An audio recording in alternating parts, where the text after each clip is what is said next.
राइका जल्दी करें, हम स्कूल के लिए लेट हो रहे हैं।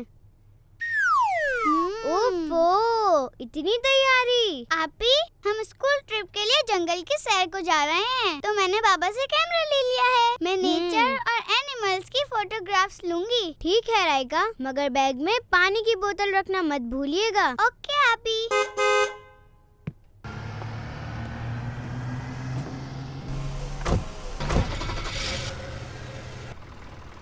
बच्चियों, हमारा स्कूल ट्रिप शुरू हो गया है, तो क्या आप सब रेडी हैं? Yes sir, we are ready. हम कहाँ जा रहे हैं? जंगल की सैर करने। बिल्कुल, हम जंगल की सैर करने जा रहे हैं। एक अहम बात, आप सब ने अपने सामान की हिफाजत करनी है और कोई चीज कहीं रह न जाए, इस बात का ध्यान रखना है। बच्चियों को अकेले सफर नहीं करना चाहिए, इसलिए आप सबके वालिद और सरपरस्त भी हमारे साथ हैं।